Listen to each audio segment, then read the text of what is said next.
I'm Callum Ridgway, 33 years old, and I used to think my life was pretty good. 3 months ago, I'd have told you my marriage to Marissa was solid, maybe even something to be proud of. We'd been together for 7 years, and I thought we'd figured out how to make it work despite our differences. She came from a world of old money, fancy houses, private schools, and family names that meant something. I came from a blue-collar life. My dad was a mechanic, my mom a nurse, and we never had much beyond what we needed. When we met, I was just a guy fixing computers, and she was this bright, beautiful woman who didn't seem to care about where I came from. I thought we were equals, or at least I convinced myself we were. But looking back, I see the cracks were always there, waiting to split wide open. Her family, her mother Blythe and her older brother Gregory, never liked me. Every time I was around them, it felt like I was auditioning for a part I'd never get. They'd smile, sure, but it was the kind of smile that didn't reach their eyes. Marissa always brushed it off, saying, "They'll come around, Callum, just give them time." I wanted to believe her. I really did. But 7 years is a long time to wait for people to stop treating you like dirt under their polished shoes. Things had been tense for a while, little arguments here and there, but nothing I couldn't handle. That is, until the annual family reunion up in New York. It was supposed to be a weekend of bonding, a chance to smooth things over. Marissa begged me to go, said it'd be different this time, that her family would see me for who I was. I wasn't thrilled about it, honestly. I'd rather have stayed home and fixed a dozen broken laptops than face her relatives again, but I went for her. The estate was this huge colonial house perched on a cliff, all steep staircases and cold, echoing rooms. It was beautiful in a way that made you feel small, like you didn't belong unless you were born into it. From the moment we arrived, I could feel the weight of their stares. Blythe greeted me with a handshake so limp I barely felt it, and Gregory smirked like he knew something I didn't. The whole weekend stretched out in front of me like a test I hadn't prepared for, and I wasn't wrong. Every conversation was a minefield. I'd say something simple, like how nice the weather was, and Blythe would correct me, saying it was unseasonably warm for this time of year, as if I'd insulted the family by not knowing. Gregory would chime in with some backhanded comment about my job, asking if I'd ever thought about moving up in the world. I'd laugh it off, try to keep the peace, but inside, I was boiling. Marissa kept telling me to relax, that they didn't mean anything by it, but I could see it in her eyes. She knew they did. By the second day, I was counting the hours until we could leave. I kept my head down, stayed polite, but it was like trying to hold water in my hands. It just kept slipping away. Dinner that night was the breaking point. We were all gathered around this long, polished table, candles flickering, silverware clinking, and I thought maybe I could make it through without a fight. Marissa squeezed my hand under the table, like she was rooting for me, and for a second, I felt okay. But then Gregory started in again, louder this time, and Blythe joined him, picking apart everything from the way I sat to the shirt I'd picked out. I could feel the room closing in, all those eyes on me, waiting for me to mess up. I don't know why I thought it'd be different. Maybe I was just tired of pretending it didn't hurt. Maybe I wanted to prove something to them, to Marissa, to myself. Whatever it was, it set the stage for everything that came after, and by the end of that weekend, I wasn't the same man who'd walked through those doors. That reunion wasn't just a family gathering. It was the start of a storm I didn't see coming, one that had been brewing quietly for years. I'm Callum Ridgway, and I've never been good at hiding how I feel, especially not that night at the reunion. The family estate up in New York was like something out of a movie, big, old, and cold, with its cliffside view and endless staircases winding up to rooms I wasn't allowed to see. Marissa had dragged me there, promising it'd be different this time, that her family would finally ease up on me. I didn't believe her, not really, but I went anyway because I loved her and because I kept hoping she'd be right one day. The whole place smelled like money and judgment, and from the minute we pulled up, I knew I was in for it. Gregory, her older brother, was waiting by the front door with that smirk of his, like he'd already won some game I didn't know we were playing. Blythe, her mother, swept out in a cloud of perfume and gave me a look that said I'd tracked mud on her perfect floors, even though my shoes were clean. I tried to shake it off, told myself it was just a couple days, but every step I took in that house felt like I was walking deeper into a trap. Marissa kept whispering to me, "Just smile, Callum, they'll warm up," but her voice sounded more desperate than sure. Dinner was the real test, though. We all sat down at this massive table, the kind you see in pictures of royalty, with candles and crystal glasses and more forks than I knew what to do with. I dressed up, put on a tie, even though I hate them, because I wanted to fit in, or at least not give them an easy target. The food came out, fancy stuff I couldn't pronounce, and I kept my mouth shut, nodding along while they talked about people and places I'd never heard of. Then Gregory started in. "So, Callum," he said, leaning back in his chair like he owned the world, "still tinkering with those computers? Must be nice to have such a simple life." His tone was all sharp edges, and a few of her cousins snickered. I forced a laugh, said something about how I liked my work, but he didn't let up. "Ever think about doing something more ambitious?" he asked, and I could feel Blythe's eyes on me, waiting for me to trip over my answer. I mumbled something about being happy where I was, and Marissa squeezed my knee under the table, like that was supposed to help. It didn't. The room kept buzzing with their chatter, and I felt like a ghost, just there, not really part of it. Then I got this dumb idea to give a toast. I don't know why. Maybe I thought it'd show them I wasn't some outsider, that I belonged at that table with my wife. I stood up, cleared my throat, and started talking about gratitude, about how lucky I felt to be part of their family. I kept it short, simple, nothing fancy, but halfway through, her cousins started laughing. Not loud, just this quiet, mean chuckle that spread like a ripple. My face burned, and I stopped, looking around at all those faces, some amused, some bored, none of them on my side. I raised my voice, not yelling, just firm, and said, "I'm serious. I mean this." The laughter died, and the room went dead quiet. I thought maybe I'd gotten through, that they'd heard me for once. But then Blythe stood up, slow and deliberate, like she was about to deliver a verdict. "We don't tolerate tantrums at this table, Callum," she said, her voice ice cold. Tantrums. Like I was a kid throwing a fit instead of a man trying to say something real. I looked at Marissa, waiting for her to say something, anything, to back me up. She didn't. She just stared at her wine glass, swirling it like it held all the answers. My chest tightened, and I sat back down, the silence pressing in on me. The rest of dinner dragged on, forks scraping plates, voices picking up again like nothing happened, but I was done. I could feel it in my gut. This wasn't just another bad night.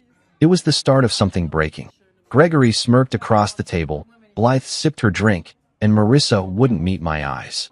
I tried to reach out, to build a bridge with that stupid toast, and they'd burned it down before I could finish. I kept my mouth shut after that, nodding when I had to, but inside, I was raging. Not loud, not wild, just this steady, growing heat I couldn't shake. I'd spent years taking their jabs, swallowing my pride, telling myself it was worth it for her.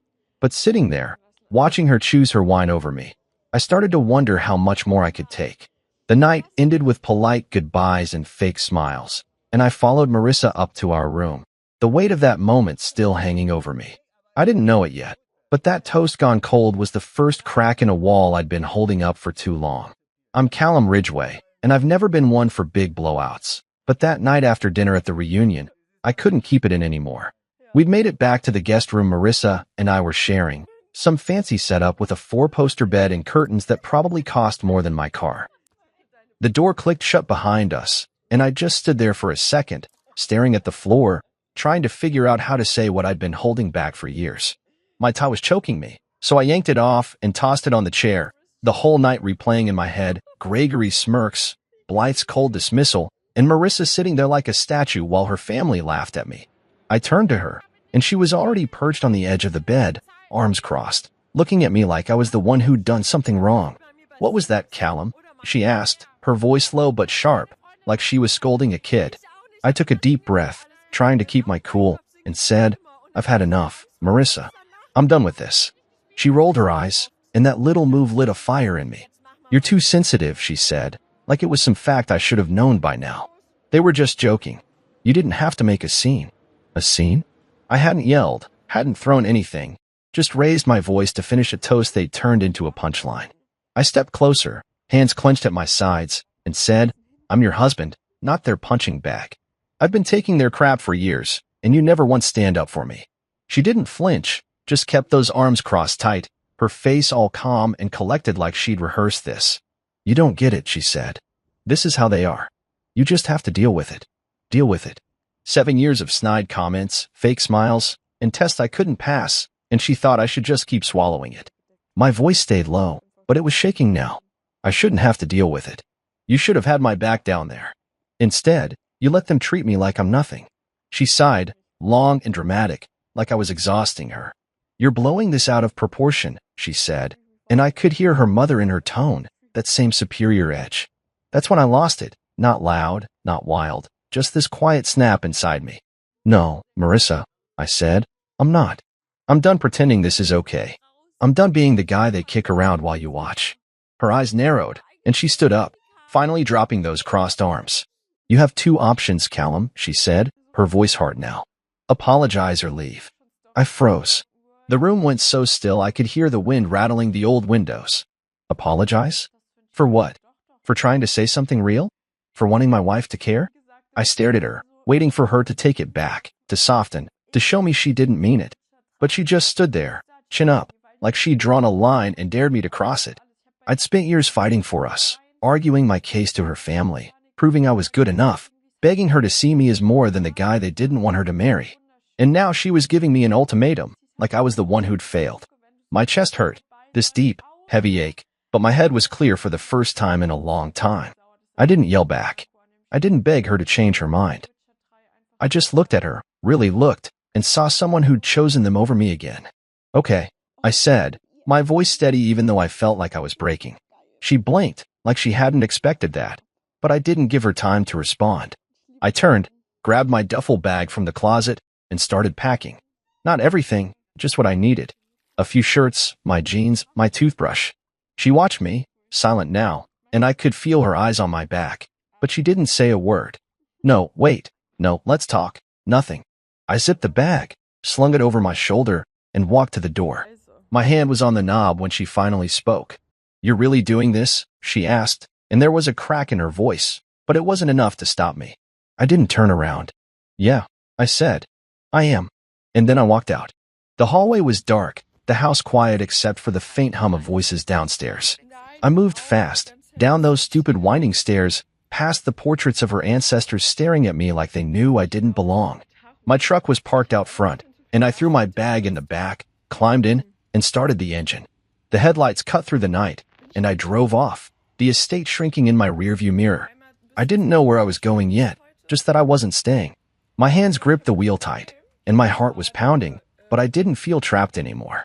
I'd spent so long trying to fit into her world, bending myself to make it work, and in that moment, I realized I didn't have to. She'd given me a choice, apologize or leave, and I'd picked the one she didn't think I would. The road stretched out ahead, empty and black, and for the first time in years, I felt like I could breathe. I'm Callum Ridgway, and I didn't look back after I left that big, cold house on the cliff. The truck's engine rumbled under me as I drove away from the reunion, away from Marissa and her family, away from 7 years of trying to be someone I wasn't. My hands were still tied on the wheel, my bag bouncing in the back seat, and my mind was spinning, but I didn't feel lost, not yet. I just knew I couldn't go home, not to the condo we shared, not to the life that felt like a cage with her name on it. I drove through the night, the road dark and quiet, passing little towns with their lights winking out one by one. My phone stayed off. I didn't want to hear her voice, or Gregory's, or Blythe's, didn't want to see the messages I knew would come. About 2 hours in, I saw a sign for a small airport, one of those regional ones you'd miss if you weren't looking. It wasn't much, barely more than a strip of runway and a low brick building, but something about it pulled me in. I parked the truck, grabbed my bag, and walked inside. The place was half asleep, just a bored guy at the counter and a couple of vending machines humming in the corner. I didn't have a plan, didn't even know where I wanted to go, but when I got to the desk, I asked, "What's the next flight out?" The guy barely looked up, tapping at his computer. "Got one to Oregon in 40 minutes, he said. One way's $200. Oregon. I'd never been there, never even thought about it much, but it sounded far, far from New York, far from her family, far from the mess I'd just walked out of. "I'll take it," I said, pulling out my card. He shrugged, printed the ticket, and handed it over like it was no big deal. To him, it wasn't. To me, it was everything. I sat on a hard plastic chair near the gate, my bag at my feet, watching the clock tick down. My heart was still racing, but it wasn't fear, it was something else, something like relief mixed with a kind of wild energy I hadn't felt in years. The plane was small, one of those puddle jumpers with tight seats and a single aisle, but I didn't care. I squeezed in next to a window, buckled up, and stared out at the dark runway. When the engines roared and we started rolling, I felt the ground slip away, and with it, all the weight I'd been carrying. Up there, 20,000 feet in the air, it was just me and the hum of the plane, no voices telling me what I should do, no eyes judging me for what I wasn't. I kept my phone off the whole flight, didn't even check it when we landed. I didn't want to know if Marissa had called, didn't want to hear her ask why I'd left or tell me to come back. The airport in Oregon was bigger but still quiet, the kind of place where people move slow and don't ask questions. I rented a car with cash, a beat-up sedan that smelled like old coffee, and drove toward the coast. I didn't have a map, just a vague idea of heading west until I hit water. The sky was starting to lighten by the time I got there, gray and soft with the promise of morning. I found a cheap motel near the beach, the kind with peeling paint and a neon sign that flickered. The lady at the desk didn't care who I was or why I was there, just took my money and gave me a key. The room was small bed, chair, a sink with a cracked mirror, but it was mine, at least for now. I dropped my bag, kicked off my shoes, and sat on the edge of the mattress, listening to the faint sound of waves outside. My hands were shaking a little, not from cold, but from the rush of it all. I'd done it. I'd walked out, bought a ticket, and landed halfway across the country with no plan and no apologies. Part of me wondered what Marissa was doing right then. Had she told her family yet? Were they laughing about it, saying they knew I'd crack eventually? I could picture Blythe shaking her head, Gregory smirking, and Marissa sitting there, maybe confused, maybe mad, but probably not chasing after me. She'd given me that ultimatum, apologize or leave, and I'd picked the door she didn't think I'd take. I lay back on the bed, staring at the stained ceiling, and let the quiet sink in. No one knew where I was. No one could reach me.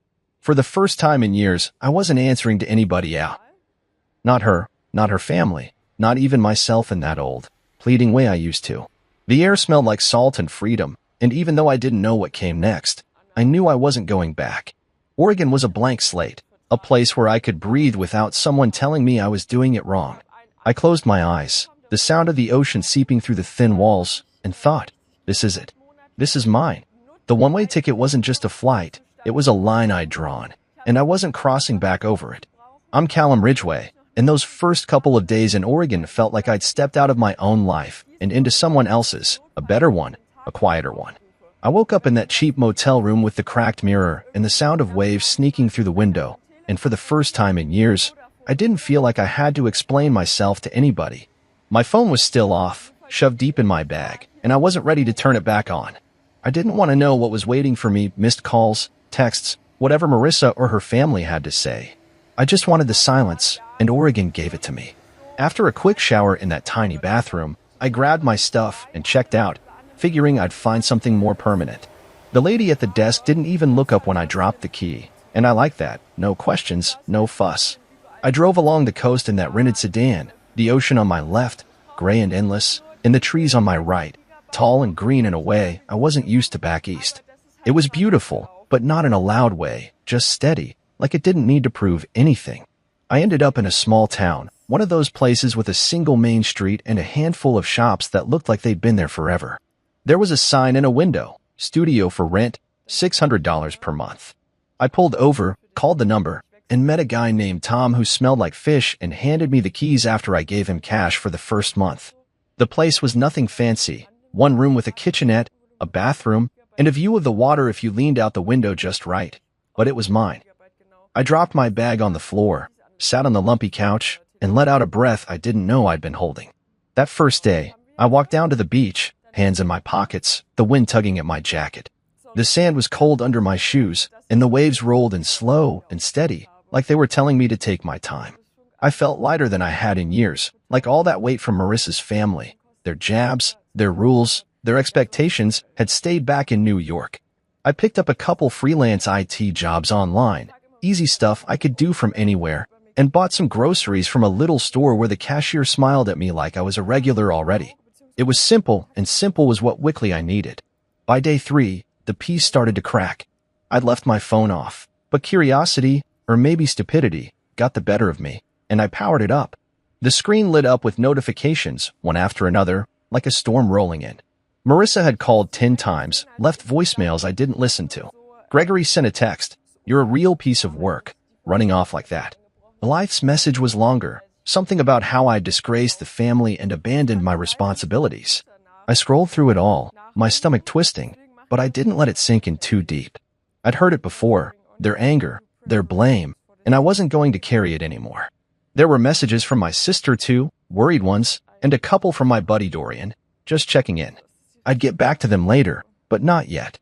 I deleted the family group chats Marissa had forced me into, those endless threads of her cousins planning brunches and her mother sending passive-aggressive reminders about etiquette. My phone felt cleaner after that, like I'd scrubbed off a layer of grime. The calls kept coming, though, Marissa again, then Gregory, then a number I didn't recognize but figured was Blythe using someone else's phone. I didn't answer. I didn't need to hear the panic or the rage, didn't need to know if they were cursing me or crying. I already knew the script. I was the bad guy, the quitter, the one who couldn't handle it. Fine. Let them think that. I sat down at the little table in my studio, opened my laptop, and typed an email to Marissa. It wasn't long, just a few lines. I'm safe. I'm not coming back. If you need to contact me, speak to my lawyer. I didn't have a lawyer yet, but I'd get one soon enough. I hit send, shut the laptop, and leaned back in the chair, staring at the ceiling. No apology, no excuses, no room for her to argue. That was it, the last thing I'd say to her for a while, maybe ever. The phone buzzed again, but I turned it off and tossed it on the couch. Outside, the sky was turning pink over the water, and I stepped onto the tiny balcony, breathing in the salty air. I could hear seagulls and the low hum of a boat somewhere far off. This was my life now, quiet, mine, no one else's rules.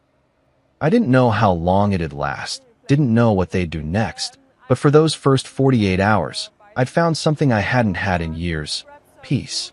Silence wasn't just the absence of noise, it was the absence of their voices, their demands, their judgment. It said everything I couldn't put into words. I'd walked away, and I wasn't looking back. The waves kept rolling in, steady and sure, and I let them wash over me, drowning out the past one crash at a time. I'm Callum Ridgway, and after a week in Oregon, I started to feel like the dust was finally settling, not just around me, but inside me too. That little studio by the coast was home now, with its creaky floors and the salty breeze that slipped through the window every morning. I'd wake up to the sound of waves, make coffee in the chipped mug I'd bought from a thrift store, and sit at my table with my laptop, picking up freelance IT jobs to keep the bills paid. It wasn't glamorous, but it was mine, and that was enough. Back in New York, I could only imagine what they were saying about me. Marissa's family had a way of turning everything into a story where they were the victims, and I was the villain who'd stormed out and left them all in ruins. He abandoned us. I could hear Blythe saying, her voice dripping with that fake hurt she was so good at. He was unstable, Gregory would add, smirking like he'd always known I'd crack. He couldn't handle the pressure, Marissa might say, quiet and sad, like she was disappointed but not surprised. I didn't have to guess too hard. I'd lived with their judgment long enough to know how they'd spin it. They'd sit around that big table at the estate, sipping wine and picking me apart, convincing themselves I'd been the problem all along. But I wasn't there to hear it, and that was the best part. I had people who saw it differently, though, my own witnesses, you could say. My sister, Ellie, had watched me shrink over the years, trying to fit into Marissa's world. She'd call me after every visit to their house, asking, "Why do you let them treat you like that?" I'd shrug it off, tell her it wasn't a big deal, but she knew better. My best friend Dorian was the same. He'd been there from the start, back when Marissa and I were just dating, and he'd seen me slowly disappear into the shadow of her family. "You're not yourself around them, man," he'd say, and I'd laugh it off, but he was right. They'd both tried to warn me, in their own ways, that I was losing something, myself, maybe, and now that I was gone, I could feel it coming back.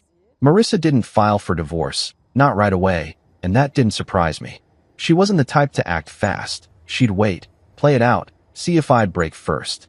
Blythe probably told her I'd come crawling back, tail between my legs, begging for forgiveness. They always do.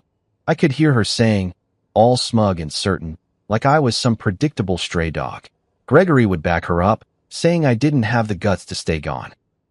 They'd sit there, plotting how long it'd take me to crack, how many days before I showed up at the condo with an apology and a promise to behave. But days turned into weeks, and I didn't call, didn't text, didn't show up. I'd sent that one email, "I'm safe. I'm not coming back. Talk to my lawyer," and that was it. Radio silence from my end, and it drove them crazy, I bet. I could picture Marissa checking her phone, waiting for something that wasn't coming, her mother hovering over her shoulder, telling her to be patient. But I wasn't playing their game anymore. Out here, I was breathing again, really breathing, not just sucking in air between their jabs and expectations. The air in Oregon was clean, sharp with salt and pine, and it filled my lungs like it was washing out all the years I'd spent holding my breath. I'd walk the beach in the mornings, hands in my pockets, watching the waves roll in and out, and it was like they were smoothing over the rough edges inside me. I didn't need much, just my little place, my work, and the quiet. I deleted their voices from my phone, their faces from my head, and every day I stayed gone, I felt stronger, like I was building something new out of the pieces they'd tried to break. I thought about my mom sometimes, how she'd raised me and Ellie on her own after Dad died, working long shifts at the hospital to keep us fed. She never apologized for who she was, never bent to fit anyone else's idea of her, and I'd forgotten that about myself somewhere along the way. Marissa's family had made me feel small, like I had to prove I was worth something, but out here, I didn't have to prove a damn thing. The people I met, the guy at the grocery store, the lady who ran the coffee shop down the street, didn't care where I came from or who I'd married. They just nodded, said hi, and let me be. It was simple, and simple was freedom. I kept my phone off most of the time now, only turning it on to check in with Ellie or Dorian, who'd both cheered when I told them I'd left. About time, Ellie said, and Dorian just laughed, saying, I knew you had it in you. They were my anchors, the ones who reminded me I wasn't crazy for walking away. Marissa could wait all she wanted. Her family could spin their stories, but I wasn't going back. The dust had settled, and I was still standing stronger, quieter, and finally free. I'm Callum Ridgway, and 2 months after I landed in Oregon, I had to go back, not to stay, not to fix things, just to get what was mine.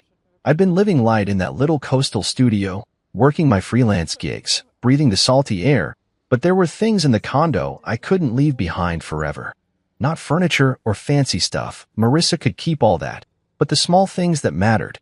My mom's old books, a watch my dad gave me before he passed, a couple photos of me and Ellie when we were kids. Those were mine, legally and in every other way, and I wasn't letting them stay buried in her world. So I booked a cheap flight back to New York, rented a car at the airport, and drove to the condo on a gray Tuesday morning. The whole trip felt like walking into a memory I didn't want to relive, the familiar roads, the hum of the city, the weight of it all creeping back. I didn't tell anyone I was coming, not Marissa, not her family, not even Ellie or Dorian. I wanted it quick and quiet, in and out before they could turn it into a fight. The condo looked the same when I pulled up, sleek building, glass windows, the kind of place her money had picked out, not mine. I still had my key, and it turned in the lock easy enough, the doors swinging open to that sterile, expensive smell I'd never liked. The place was empty, or so I thought. Marissa's shoes weren't by the door. Her coat wasn't on the rack. I let out a breath and got to work, pulling a couple boxes from the closet and starting in the bedroom. I grabbed the books from my nightstand, the watch from the drawer, and a handful of clothes I didn't mind taking. It felt strange, being there without her voice in the background, without her eyes watching me like I was about to mess something up. I was halfway through packing when the door opened behind me. I froze, hands on a photo frame, and turned to see Marissa standing there. No warning, no call, just her in that little coat her mother gave her, the one that cost more than my truck. She looked the same, dark hair pulled back, face calm, but her eyes were wider than usual, like she hadn't expected me. Callum, she said, and her voice was soft, almost shaky. I nodded, keeping my hands busy with the box. Just getting my stuff, I said, not looking at her too long. She stepped inside, closing the door, and stood there like she didn't know what to do. You really meant it, she said, and it wasn't a question. I nodded again. Yeah. She moved closer, her boots clicking on the hardwood, and I could feel her trying to figure me out, like she always did. We can fix this, she said, and her voice had that practiced tone, the one she used when she thought she could talk me into anything. I shook my head, slow and sure, and kept packing. No, we can't. She went quiet then, and I thought maybe she'd leave, but she didn't. She just stood there, watching me fold a shirt, her arms crossed tight like she was holding herself together. You didn't even try, she said after a minute, and there was a bite to it now, a little of that anger I'd been waiting for. I stopped, looked at her straight on, and said, I tried for 7 years, Marissa. You didn't. Her mouth opened, then closed, like she wasn't sure how to argue that. I went back to the box, stacking the photos, feeling the air get heavier between us. You never fought for me, I said, keeping my voice steady even though it hurt to say it out loud. You fought to keep me in place, to keep me quiet, to keep them happy. But you never fought for me. She flinched, just a little, and I saw something flicker in her eyes, maybe guilt, maybe realization, but it was gone fast. That's not fair, she said, but it sounded weak, like she didn't believe it herself. I shrugged, taping up the box. Maybe not. But it's true. I picked up the second box, started on the living room, some old records, a mug I liked, and she followed me, hovering like she wanted to stop me but didn't know how. What am I supposed to tell them? She asked, and I knew she meant her family. I didn't look up. Whatever you want. I don't care anymore. That hit her. I could tell, because she went quiet again, longer this time. I kept moving, kept packing, and when I was done, I had 2 boxes and my bag, ready to go. She was still standing there, coat on, looking smaller than I'd ever seen her. Callum, she said, one last try, but I shook my head again. I'm done, Marissa. Take care. I walked past her, out the door, down the hall to the elevator. She didn't follow, didn't call after me, and when the doors closed, I felt that weight lift again. I drove straight to the airport, shipped the boxes to Oregon, and caught the next flight out. Back on the coast, I landed under a sky full of stars, the ocean waiting for me like it always did. That last visit didn't change anything. It just closed the door I'd already walked through. She still didn't get it, still thought it was about fixing something broken. But it wasn't. It was about letting go. I'm Callum Ridgway, and after I got back to Oregon from that last trip to New York, I started building something real, not just a life, but a version of myself I'd lost somewhere along the way. The boxes from the condo arrived a few days later, and I unpacked them slow, setting my mom's books on a shelf I'd picked up from a garage sale, hanging the photo of me and Ellie on the wall by the couch. The watch from my dad stayed in its box for now. I wasn't ready to wear it yet, but knowing it was there felt right. That little studio by the coast was starting to look like mine, not just a place to crash, and every piece I added made it feel more solid. I've been freelancing since I got here, fixing people's tech problems online, but I decided to push it further, started advertising my services around town, handing out flyers at the coffee shop and the hardware store. Word spread quick, and soon I had steady clients, small businesses mostly, who liked that I didn't overcomplicate things or overcharge them. They didn't care that I wasn't from some big-name family or that I'd married into money they'd never see. They just cared that I showed up and got the job done. It was a kind of respect I hadn't felt in years, and it built me up, brick by brick, into someone I could stand to look at in the mirror. The town was small, but the people were good, honest in a way Marissa's crowd never was. I met a guy named Pete at the diner one morning, a fisherman with hands like sandpaper who'd nod at me over his coffee like we'd known each other forever. There was Sarah, who ran the coffee shop and always slipped me an extra muffin when I came in, saying, "You look like you could use it." They didn't ask about my past, didn't need to know my tax bracket or who I'd been married to, and that was a relief I didn't know I'd been craving. I started hanging out with them more, grabbing a beer with Pete after his boat came in, helping Sarah fix her ancient computer when it crashed. They became my people, not because I forced it, but because it just happened, natural and easy. I got back in touch with Ellie too, calling her one night after I'd settled in. She picked up on the first ring, her voice bright and loud. "Callum, you're alive." I laughed, told her about the studio, the ocean, the work I was doing. She said she was proud of me, and I could hear the truth in it. She'd been waiting for me to break free longer than I had. We talked about mom and dad, about how she was doing back home, and I promised I'd visit soon. It felt good, having her voice in my ear again, like a piece of my old self slotting back into place. I started hiking on weekends, following trails through the woods or along the cliffs, the kind of thing I'd never had time for back east. The air was sharp, the views wide, and it cleared my head in a way nothing else did. One Saturday, I stopped by the local shelter on a whim and came home with a dog, a scruffy mutt with one ear that stuck up funny. I named him Booker after nothing in particular, just a name that fit. He'd follow me everywhere, trotting along on walks or curling up by my feet while I worked. He didn't ask for much, just food, a pat on the head, a quick run on the beach, and giving him that made me feel steady, like I was good for something again. It's funny how the simplest things started to mean the most. I'd sit on my balcony at night, Booker snoring beside me, listening to the waves and watching the stars prick through the dark. The work was picking up, I was consulting full-time now, building systems for local shops, troubleshooting networks, and people trusted me, relied on me, without needing to know my whole story. I traded the condo's polished floors for this creaky little place, the city noise for the ocean's hum, and it wasn't perfect, but it was mine. I'd spent so long in Marissa's shadow, bending to fit her family's rules, that I'd forgotten what it felt like to stand up straight. Out here, I didn't have to explain myself, didn't have to apologize for where I came from or what I didn't have. Pete would slap me on the back and say, "Good to have you around, Cal," and Sarah would grin when I fixed her printer, and that was enough. Booker would nudge my hand with his wet nose, and I'd laugh, scratching his ears, thinking how easy it was to make him happy. I'd found peace. Not the loud, dramatic kind, but the quiet sort that sinks in slow and stays.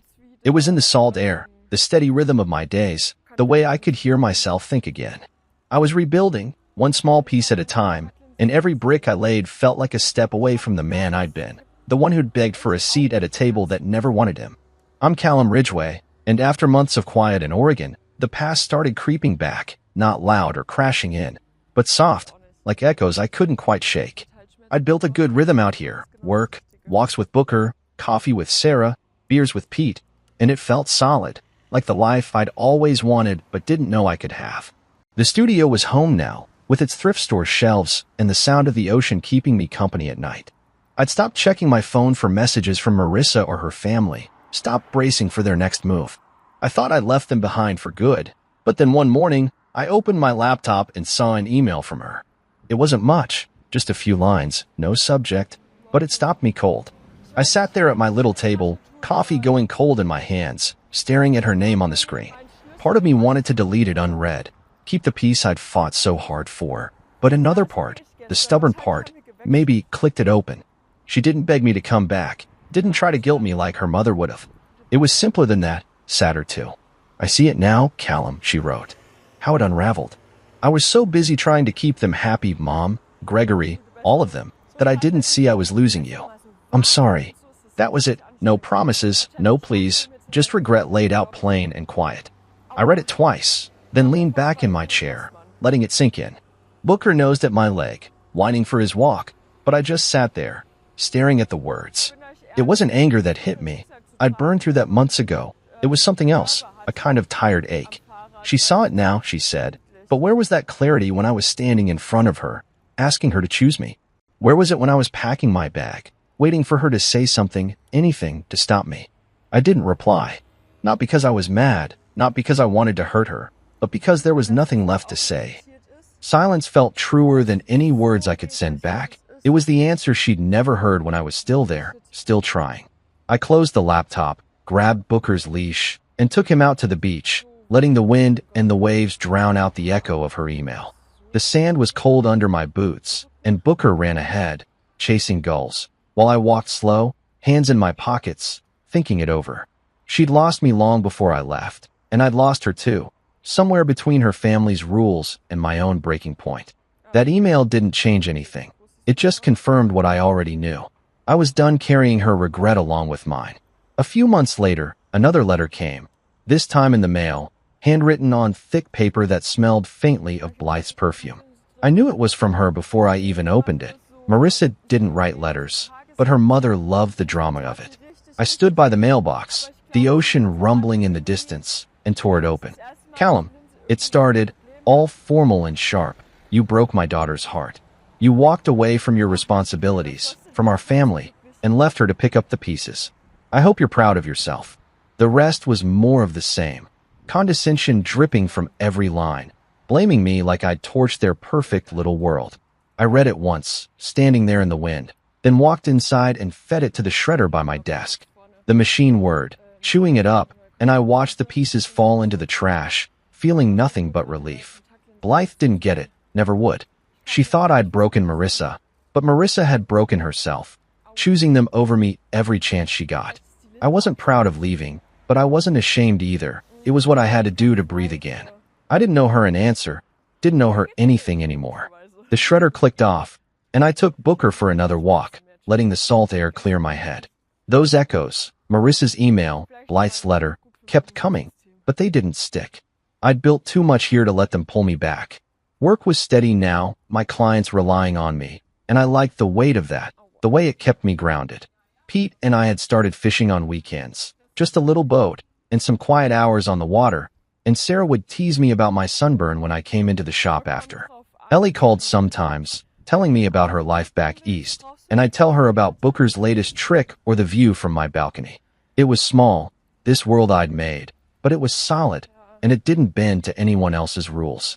The past could echo all it wanted. Marissa could regret, Blythe could rage, but I wasn't listening anymore. I'd found my footing, one step at a time, and every day I stayed gone, those voices got quieter. I'd sit out on the bluff some nights, watching the waves crash under the stars, and feel the truth settle in. I didn't need their forgiveness, didn't need their understanding. I had this. The ocean, the dog, the people who didn't care where I'd come from, and it was enough. I'm Callum Ridgway, and it's been a year since I walked out of that big house in New York, a year since I bought that one-way ticket to Oregon and decided to stop explaining myself. The divorce is final now, papers signed, lawyers paid, all the loose ends tied up neat and clean.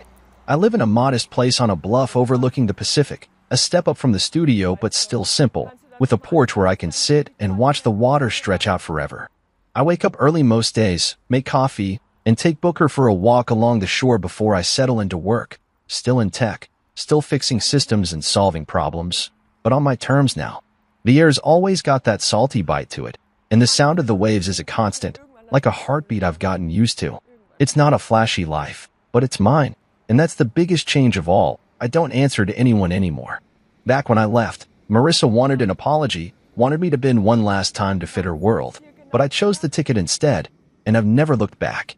The condo, her family, that whole suffocating mess, it's a memory now, fading a little more every day I spend out here. I think about it sometimes, how I spent 7 years trying to be what they wanted, twisting myself into knots to prove I was good enough.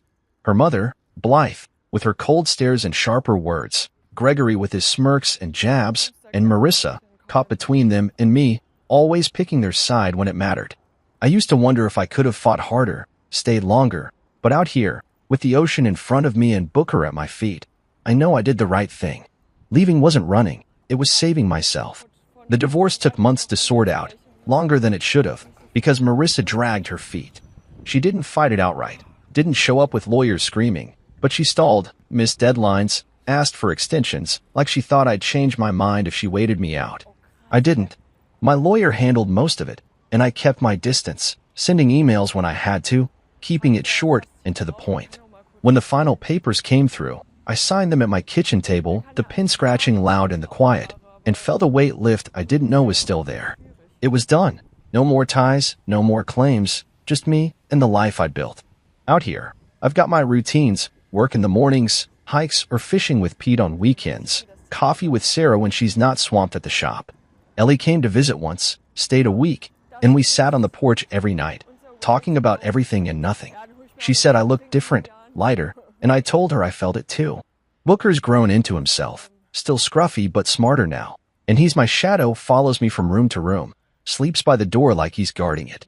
The people in town know me, not my whole story, just the parts one share, and they don't ask for more. Pete calls me Cal, like it's always been my name, and Sarah started trusting me with the shop's books when her numbers don't add up. It's a community, not forced or fake, just people living their lives alongside mine. I don't explain myself anymore, not to them, not to anyone. That's the real freedom, the thing I didn't know I'd lost until I got it back. Back in New York, I was always justifying why I did what I did, why I wasn't like them, why I deserved a seat at their table. Here, no one cares. I show up, I do my work, I crack a beer with Pete or toss a stick for Booker, and that's enough. I don't owe anyone my story, don't have to prove I'm worth something. Marissa's family thought love came with conditions: obey, fit in, apologize when you step out of line. But I've learned it doesn't have to. Ellie loves me because I'm her brother, Pete because I'm a friend, Booker because I'm his person. It's simple, and simple's what I needed all along. I think about Marissa sometimes, wonder what she's doing now that the papers are signed. Maybe she's still in the condo, still going to those family dinners, still trying to keep Blythe happy. Her email from months back, the one about regret, sits unanswered in my inbox, and I've never felt the need to change that. She made her choice back then, picking them over me, and I made mine when I walked out. We're even now, in a way, both free to live how we want, just not together. I don't hate her, don't even resent her anymore. It's just done. The Bluff's my home now, with its wide views and quiet nights, and every day I spend here, I feel more like the man I was supposed to be. I work hard, keep things easy, and let the ocean smooth out the rest. No apologies, no looking back. Just me, my dog, my people, and a life I built my way.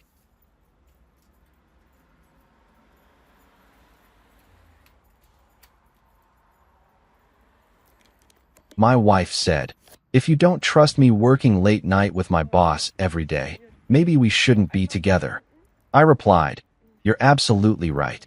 Then I accepted the job transfer to New York I'd been declining for her. When she texted, "What are you doing this weekend?" I sent a selfie from John F. Kennedy International Airport. For years, that's how long I'd been married to Julia, and let me tell you, I thought we had our shit together.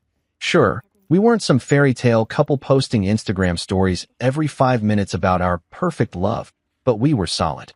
Or at least that's what I kept telling myself, while watching my wife transform into someone I barely recognized. It all started innocently enough, or so I thought, because apparently I'm about as sharp as a bowling ball when it comes to reading the obvious signs. Julia landed this new position at her marketing firm, working directly under Adrian, this hotshot executive who looked like he stepped out of a men's health magazine cover. The guy had that whole, "I definitely use product in my hair and own more than 3 suits" vibe going on. But hey, good for her, right? Career advancement and all that American dream bullshit. The first few late nights seemed legit. Big presentation coming up, client demands. The usual corporate circus that keeps the lights on and the mortgage paid. Julia would come home around 9, maybe 10, looking tired but talking animatedly about strategy sessions and brainstorming marathons with Adrian. I'd heat up her dinner, pour her a glass of wine, and listen to her decompress. Supportive husband material right there. I should have gotten a damn medal. But then 9 became 10. 10 became 11. 11 became, "Don't wait up. Honey, we're really in the zone here." And suddenly, every single project at her company apparently required round-the-clock attention from my wife and her dreamy boss. What were they doing over there? Solving world hunger? Curing cancer? Nope, just selling overpriced skincare products to suburban moms. But apparently that required more dedication than NASA's moon landing.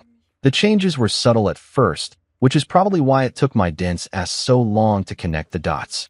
Julia started paying attention to her appearance in ways she hadn't since we were dating. New dresses that never saw the inside of our apartment, let alone a dinner date with me. Perfume that smelled expensive and definitely wasn't the stuff I bought her last Christmas. Hair appointments every 2 weeks like clockwork. She looked amazing, don't get me wrong, but it stung like hell knowing none of that effort was for the guy sharing her bed. The worst part? Those late-night Uber rides home. I'd hear her phone buzz with notifications, see Adrian's name pop up with messages like, "Car's here," or "Thanks for staying late again."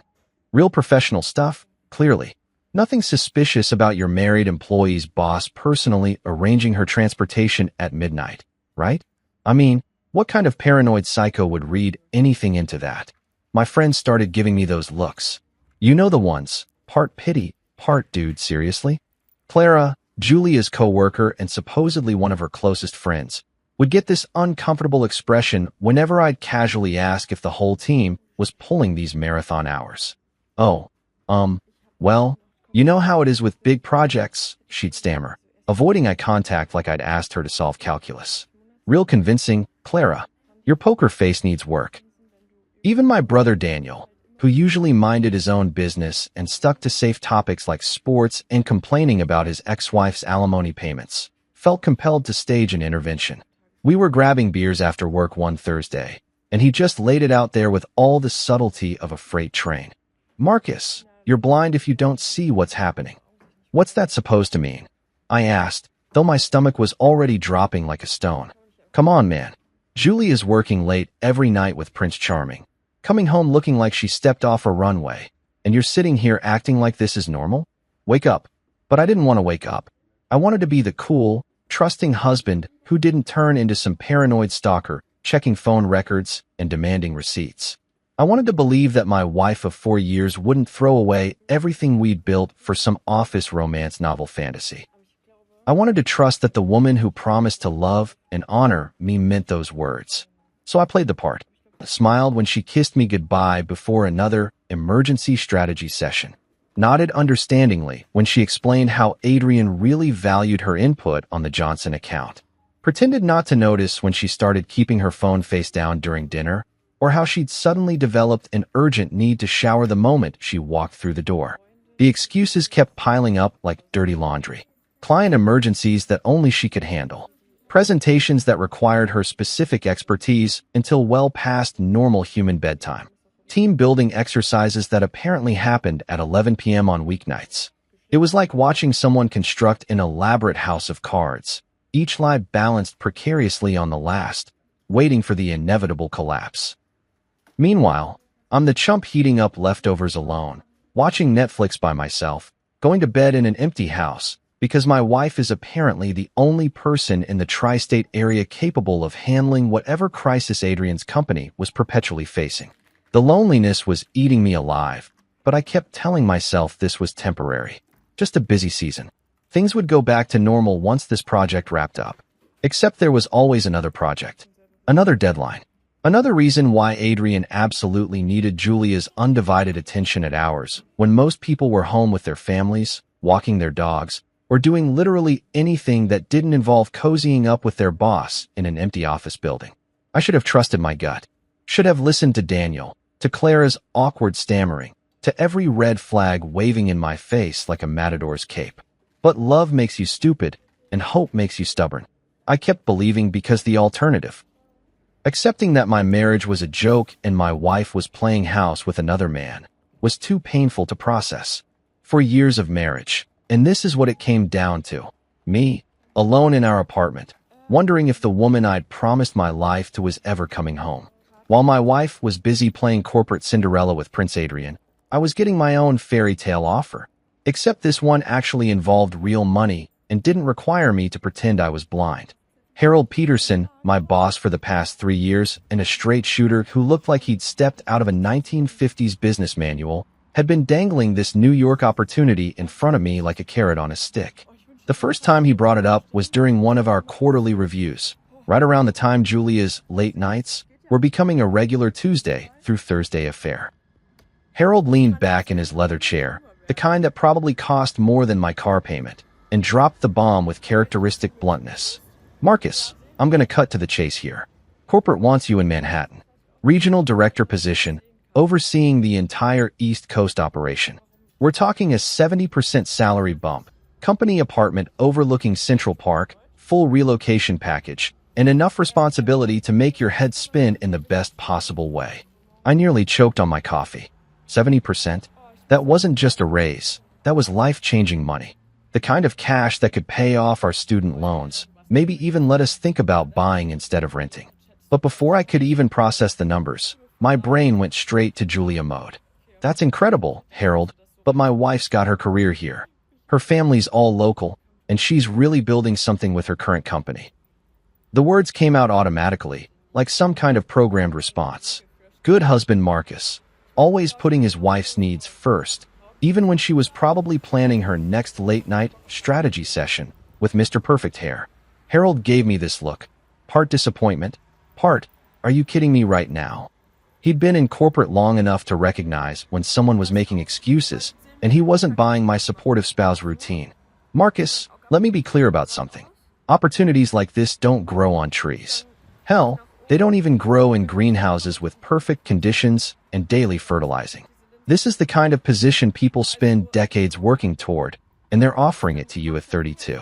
You sure you want to pass this up for someone else's comfort zone? But I did pass it up. Like an absolute champion of self-sabotage, I smiled, shook his hand, and told him I was flattered but couldn't make that kind of move right now. Harold looked like I'd just told him I preferred root canals to promotions, but he nodded and said he'd keep the position open for a few weeks, just in case I came to my senses.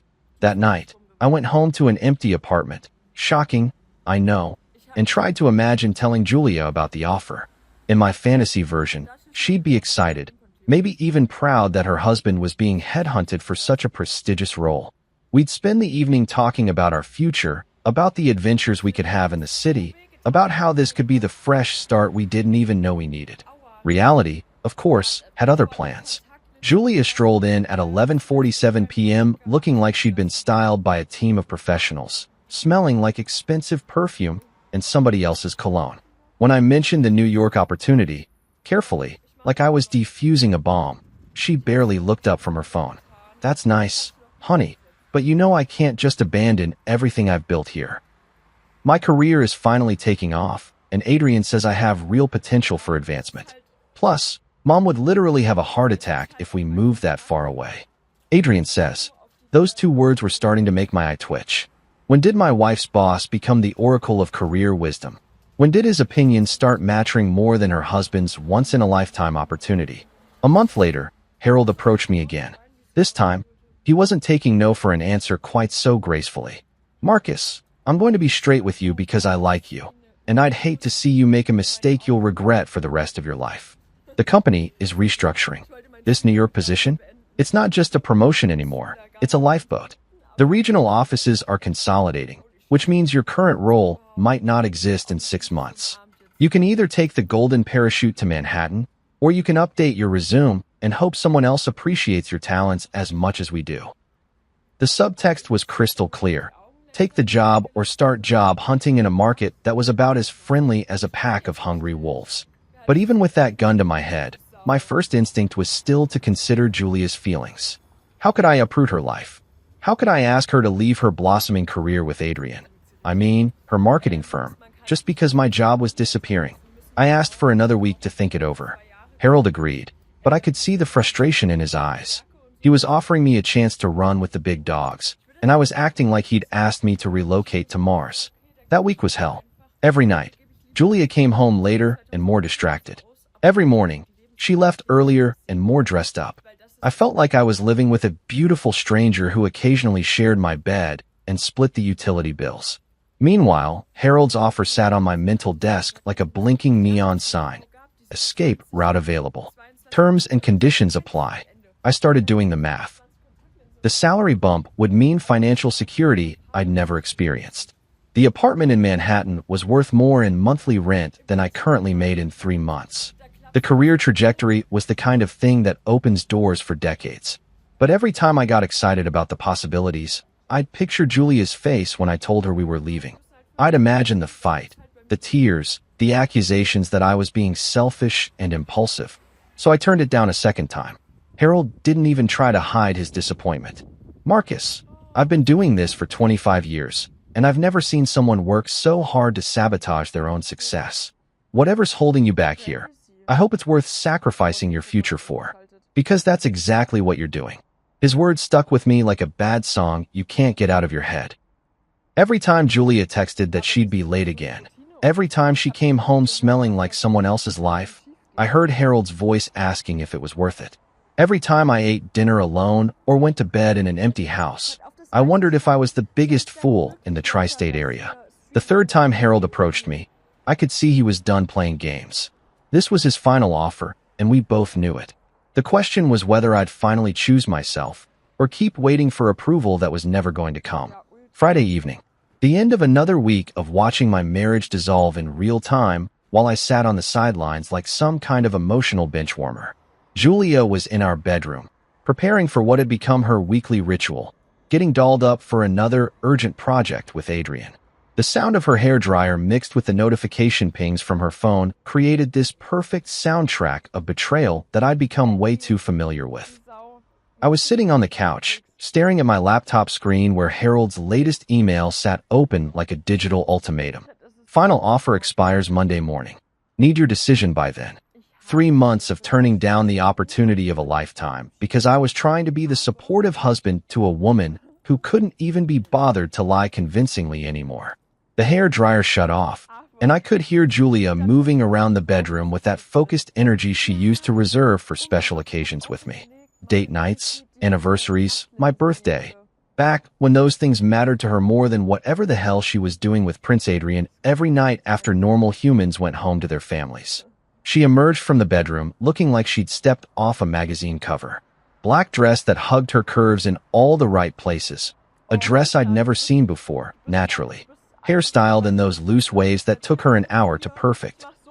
Makeup that could have been done by a professional. And that perfume, the expensive stuff that definitely wasn't in our bathroom cabinet. "You look nice," I said, testing the waters. Hot date with Adrian again. She didn't even flinch. Just checked her reflection in the hallway mirror and adjusted her earrings like I'd asked about the weather. "It's not a date, Marcus.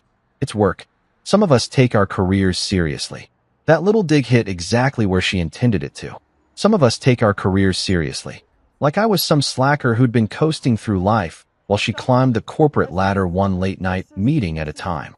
"Actually, speaking of careers," I said, closing my laptop and standing up, "I was thinking maybe we could grab dinner tonight.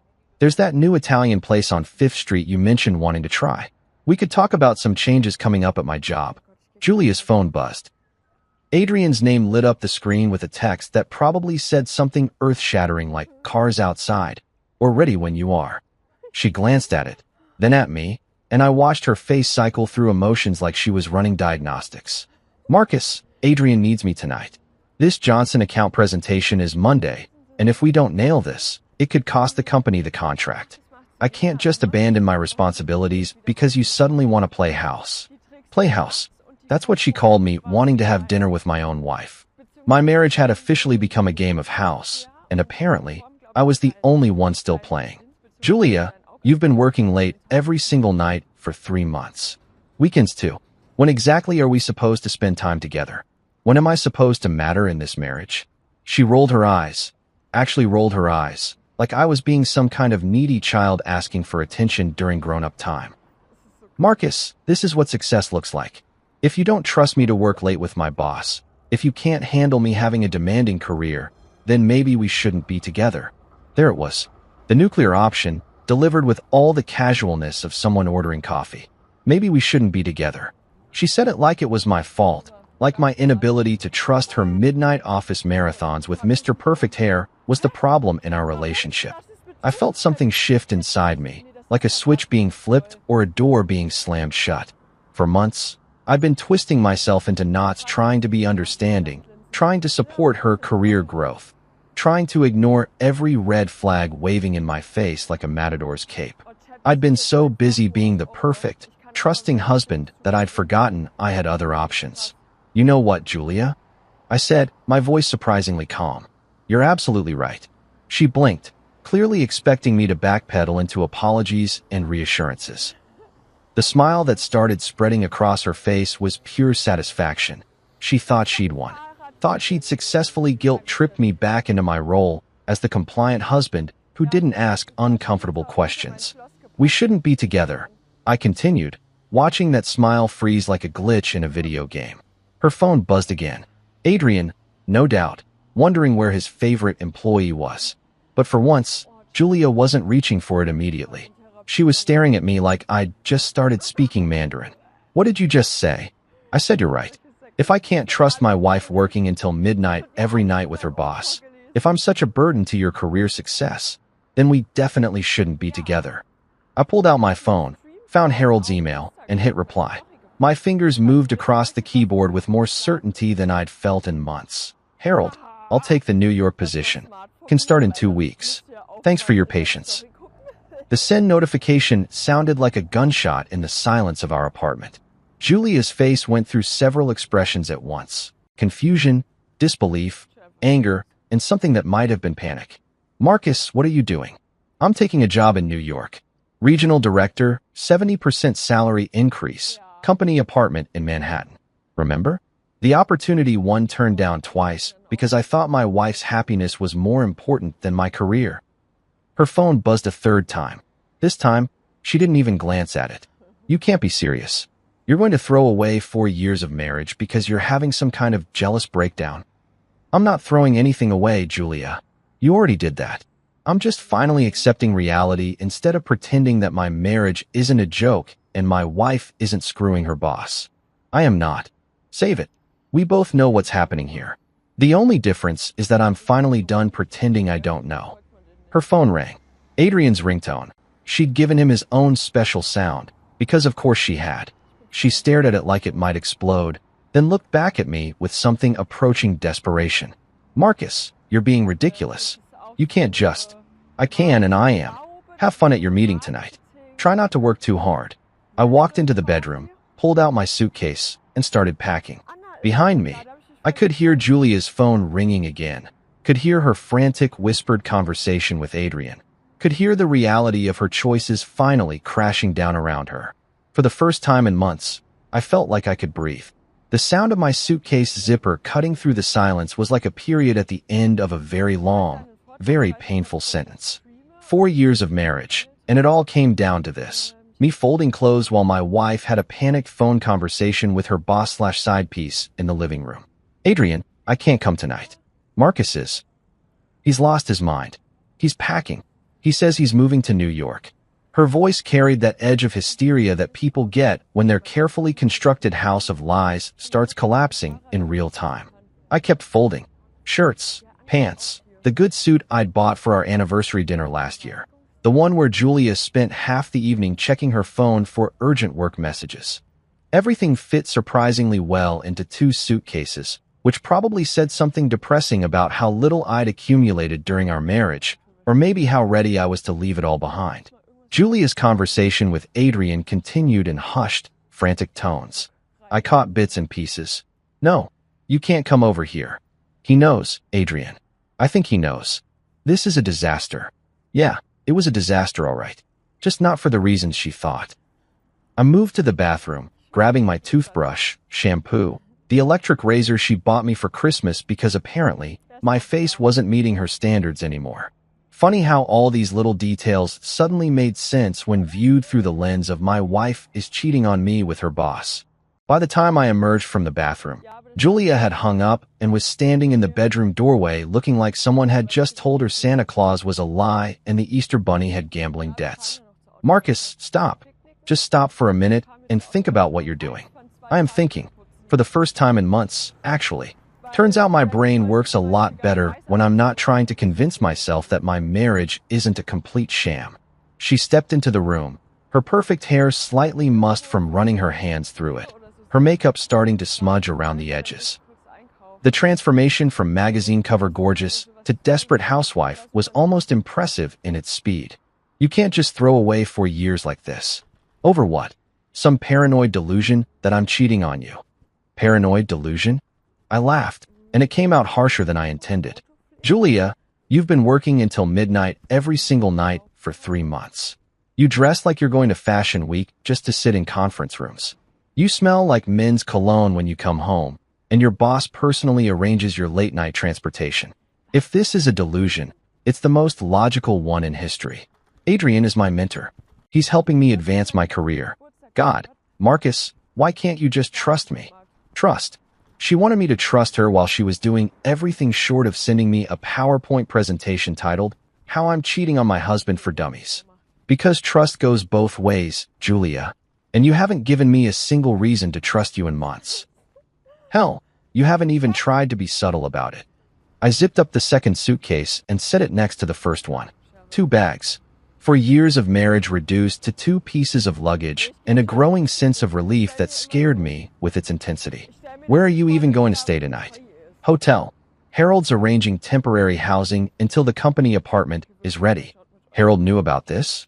Harold's been trying to save my career while you've been destroying my marriage. Yeah, he knew. Julia's phone buzzed again. Adrian, no doubt, wondering if the coast was clear for their regularly scheduled programming. She glanced at it, then back at me, and I watched the exact moment she realized she had to choose between dealing with her imploding marriage and keeping her boss happy. She chose her boss. Of course she did. I have to. Adrian's waiting, and this presentation really is important. Sure it is. Don't let me keep you from your very important work. She grabbed her purse, checked her reflection in the mirror one more time, and headed for the door. But she stopped at the threshold, turning back with what I assumed was supposed to be her final guilt trip. Marcus, I'll cut back on the late nights if it bothers you so much. We can work this out. You don't have to run away to New York. Run away. Like I was some scared kid fleeing the scene instead of a grown man making a strategic career move while escaping a toxic marriage. Julia, the only thing that bothers me is that you think I'm stupid enough to believe your lies. Have fun with Adrian tonight. Try to keep it professional. She left. Actually walked out the door to go spend the evening with her boss, while her husband packed up his life and prepared to move across the country. The symbolism was so perfect it almost hurt. I called a locksmith. 24-hour service. Because apparently, there's a market for people who need to change their locks on a Friday night. Guy showed up an hour later, took one look at my suitcases and the general vibe of domestic apocalypse, and got to work without asking questions. Probably wasn't his first marriage-ending lock change. While he worked, I packed up Julia's stuff. Not out of spite. Well, not entirely out of spite, but because the lease was in my name, and I wasn't interested in being her storage facility while she figured out her next move.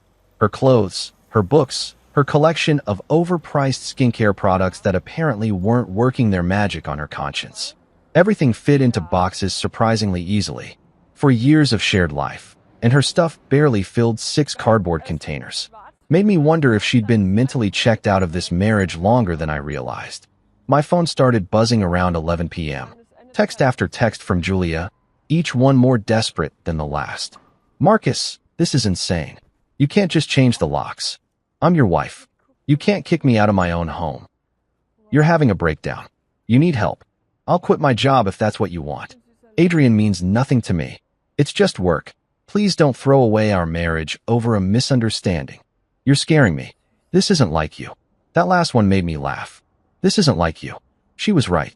The old Marcus would have been a doormat, would have apologized for being suspicious, would have convinced himself that midnight strategy sessions with dreamy bosses were totally normal in the modern workplace. But the old Marcus was an idiot who nearly flushed his career down the toilet for a woman who couldn't even be bothered to lie convincingly about her affair. The new Marcus was done being an idiot. Saturday morning hit me like a freight train made of regret and Red Bull. I'd spent the night at a Holiday Inn that smelled like industrial carpet cleaner and broken dreams, surrounded by my hastily packed belongings and a growing pile of increasingly unhinged text messages from Julia.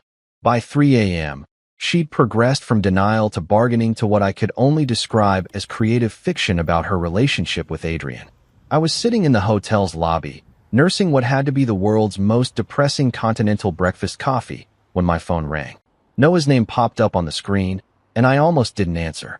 Noah was one of those friends who somehow always knew when your life was imploding. Usually because he had connections everywhere and a talent for being in the right place at the right time to witness maximum drama. Marcus, dude, please tell me you're sitting down for this. I'm eating stale bagels in a hotel lobby at 8 in the morning. Trust me, I'm prepared for bad news. Okay, so you know my cousin Jake works at Julia's firm, right? He's in accounting, keeps to himself, but he goes to the same gym as some of the marketing guys. I felt my stomach drop somewhere around my shoes. Noah, if you're about to tell me something I don't want to hear, you need to hear this, man. Jake was at the gym yesterday, doing his usual treadmill thing, when he overhears Adrian bragging to some other douchebag about his late-night partner. And get this, he's not even trying to be subtle about it. He's talking about hotel receipts, talking about how gullible some husbands are, talking about. Stop. I set down my coffee cup before I threw it across the lobby. Just stop for a second. But Noah was on a roll, and apparently, he'd been saving this information like ammunition for exactly this moment. Marcus, there's more. Jake started paying attention after that, and these guys have been talking about you. About you specifically. Adrian's been calling you the clueless husband in group chats. There are screenshots, man. Screenshots of him mocking you for being too trusting. The hotel lobby started spinning slightly. All those nights I'd convinced myself I was being paranoid, that I was the problem, that I needed to trust my wife more. Turns out I was the punchline of some corporate asshole's joke. The faithful husband who heated up dinner while his wife was getting her back blown out by her boss. Send them to me. Marcus, send me the screenshots, Noah. 10 minutes later, my phone lit up with a series of images that felt like getting punched in the soul. Group chat messages between Adrian and what looked like half the marketing department, complete with laughing crying emojis and commentary that made my skin crawl. Another late night with a married one faced with tears of joy. Does her husband actually believe the overtime story? Guy's either the most trusting man alive or the dumbest. Either way, works for me, man shrugging. Hotel receipts are tax deductible if it's for client meetings, right? Winking face.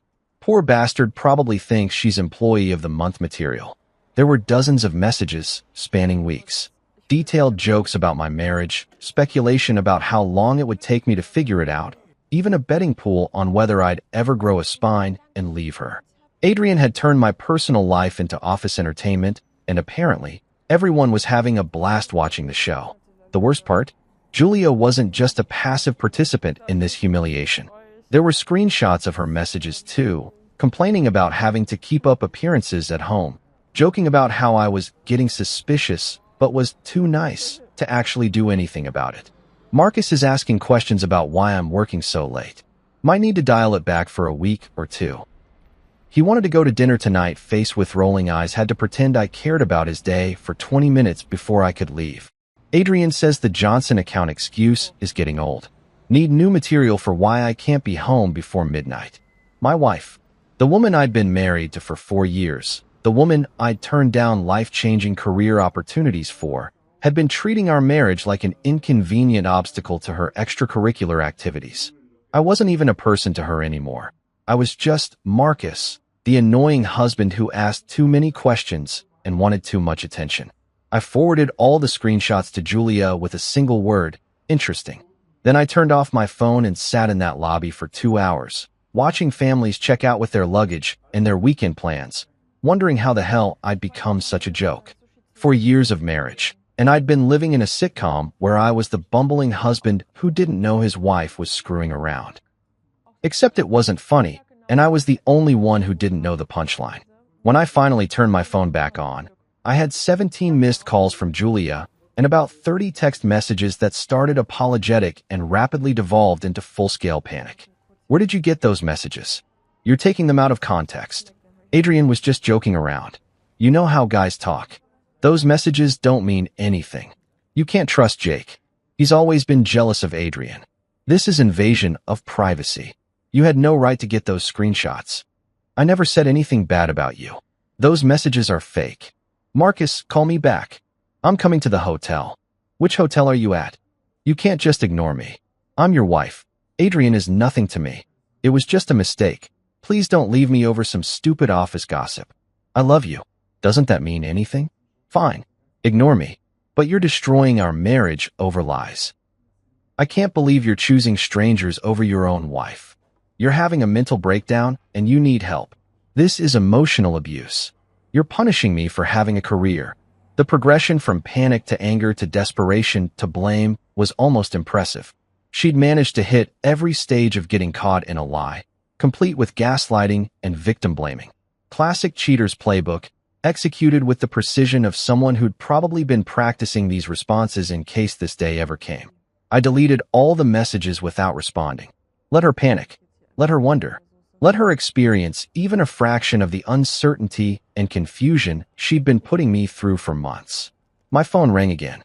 Julia's ringtone, the one I'd thought was cute when we were dating, now sounded like nails on a chalkboard. I sent it straight to voicemail and started packing my stuff. I had a flight to New York tomorrow, and I wasn't about to miss it for any more of Julia's creative explanations about why betraying your spouse was actually a sign of career ambition. Some bridges deserve to be burned. Sunday morning, the day of my flight to New York, I was finishing up my last-minute packing when the sound of aggressive door pounding shattered the peaceful silence of my hotel room. Not knocking, pounding. The kind of rhythmic hammering that suggested someone was either having a medical emergency or was about to star in their own episode of When Wives Attack. I already knew who it was before I opened the door. What I didn't expect was the full delegation. Julia stood front and center looking like she hadn't slept in 3 days, flanked by her mother Linda, a woman who'd never met a boundary she couldn't cross, and her sister Brooke, who had apparently been recruited as backup moral support for this little intervention. Marcus Anthony Coleman, Linda announced, using my full name like I was 10 years old and had been caught stealing cookies. We need to talk. Right now. They pushed past me into the hotel room without waiting for an invitation, which was pretty much standard operating procedure for Linda. The woman had all the subtlety of a bulldozer wearing lipstick and had never encountered a family crisis she couldn't make worse by getting involved. Nice to see you too, Linda. Brooke. I closed the door and turned to face what was clearly going to be an ambush disguised as a concerned family meeting. Julia looked terrible, which gave me a weird sense of satisfaction I probably shouldn't admit to. Her hair was unwashed, her makeup was smudged, and she was wearing the same clothes from Friday night, which meant she'd probably been camped out at her mother's place having a 36-hour meltdown about how her perfect little side piece situation had exploded in her face. Marcus, Brooke started, using her therapist voice. She was getting her master's in psychology, which apparently made her the family expert on everyone else's mental health. Julia told us you're having some kind of breakdown. Quitting your life and running away to New York isn't a normal response to marital stress. Marital stress. I almost laughed. Is that what we're calling it? Linda jumped in before I could elaborate. Young man, Julia explained everything. She's been working hard to advance her career, and instead of supporting her like a good husband should, you've been spying on her and making wild accusations. Now you're abandoning your marriage over some paranoid fantasy. Paranoid fantasy? I pulled out my phone, found the screenshots Noah had sent me, and held it up. Would you like to see the group chat where Julia's boss calls me the clueless husband while bragging about hotel receipts with my wife? The room went dead silent. Linda's mouth actually dropped open, which was the first time in 20 years I'd seen her speechless. Brooke looked like someone had just explained that everything she thought she knew about physics was wrong. Julia, meanwhile, went through about 15 different facial expressions in the span of 3 seconds before settling on righteous indignation. Those messages are taken out of context. Adrian was just what, Julia? Just joking around about screwing another man's wife? Just having a laugh about how gullible I am while you two were playing house on company time?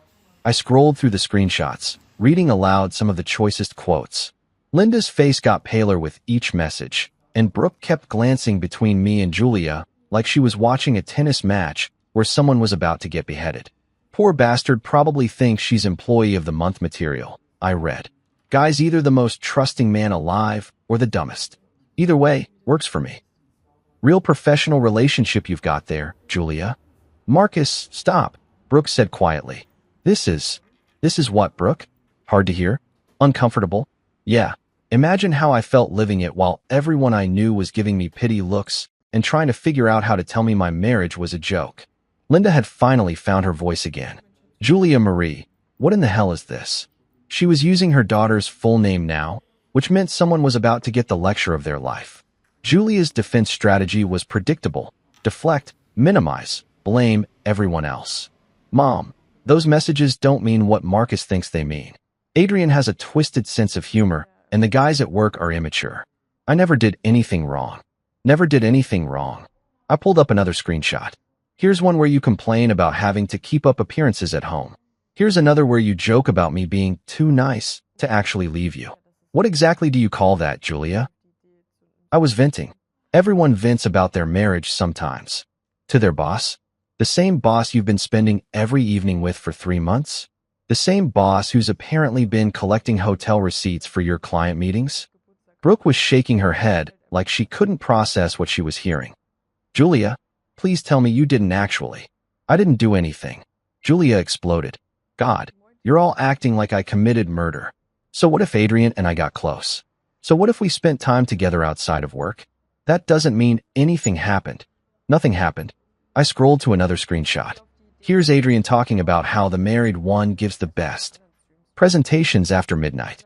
Here's him making jokes about soundproofing hotel rooms. What kind of client meetings require soundproofing, Julia? The silence that followed was deafening.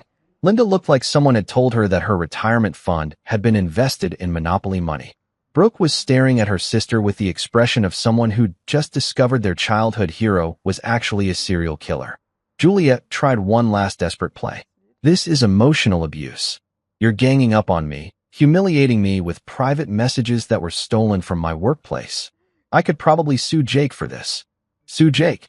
I laughed, and it came out bitter as black coffee.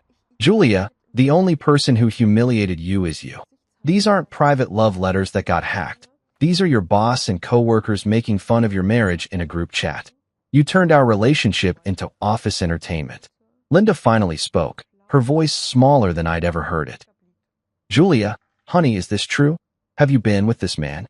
Mom, it's complicated. You don't understand the pressure I'm under at work, the expectations. It's a yes or no question, I interrupted. Did you or didn't you sleep with Adrian? Julia's face crumpled. Not in a sad way, in a defeated way. The way people look when they realize their elaborate house of cards has finally collapsed, and there's no point in pretending the pile of cardboard was ever a real building. It wasn't supposed to happen like this, she whispered. And there it was. Not an admission, exactly, but close enough. Linda sat down heavily on the hotel room's single chair. Brooke covered her face with her hands, and Julia started crying.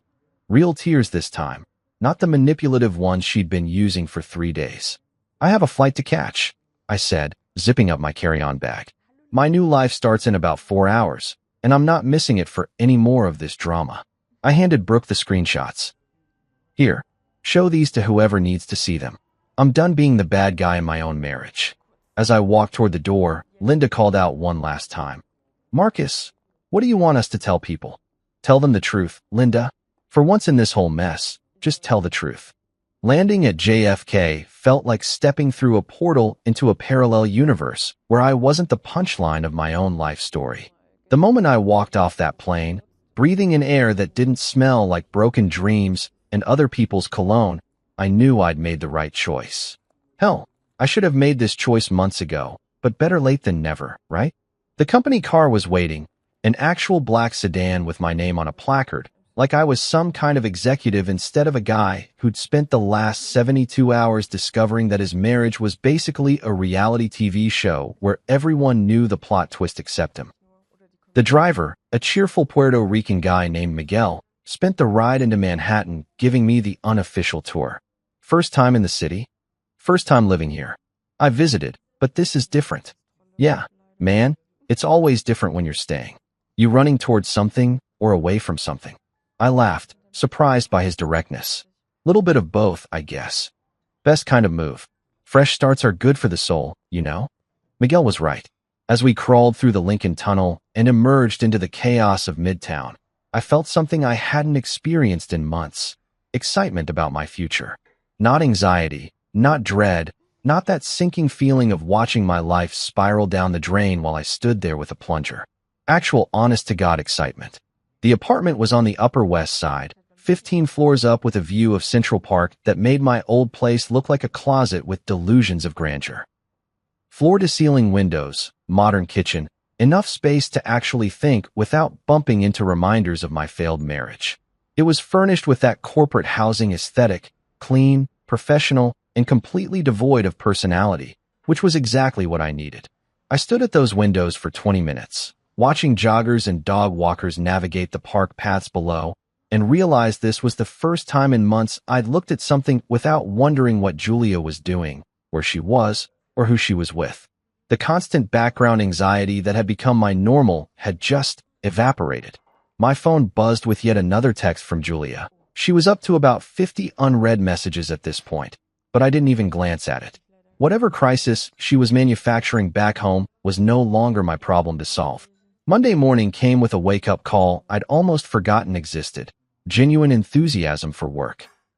I'd been going through the motions at my old job for so long that I'd forgotten what it felt like to actually give a damn about what I was doing. Harold had set up meetings with the entire regional team, and walking into that conference room felt like stepping into the major leagues. The team was sharp, motivated, and refreshingly drama-free. No one was sleeping with anyone else's spouse. No one was using group chats to mock their colleagues' personal lives, and everybody seemed to understand that working late meant actually working, not using the office as a cover story for extracurricular activities. Sarah, the marketing director, gave me the rundown on our biggest accounts. Mike from operations explained the logistics challenges we were facing. Jennifer from finance walked me through the budget projections that made my old salary look like pocket change. These were professionals who treated their careers like careers, not like elaborate schemes to justify infidelity. So what brought you to New York? Sarah asked during lunch. We were at some trendy place near the office where the sandwiches cost more than I used to spend on groceries, but the company was picking up the tab, so I was living large. Better opportunity, I said, which was true without being the whole truth. Sometimes you need a change of scenery to remember who you are. I get that. I moved here from Chicago 5 years ago. Best decision I ever made. There's something about this city that forces you to level up, you know? She was right. In the weeks since I'd arrived, I'd already started changing.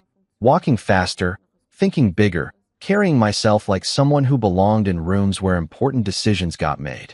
The version of Marcus who'd spent months heating up dinner alone while his wife screwed her boss felt like a character from someone else's life.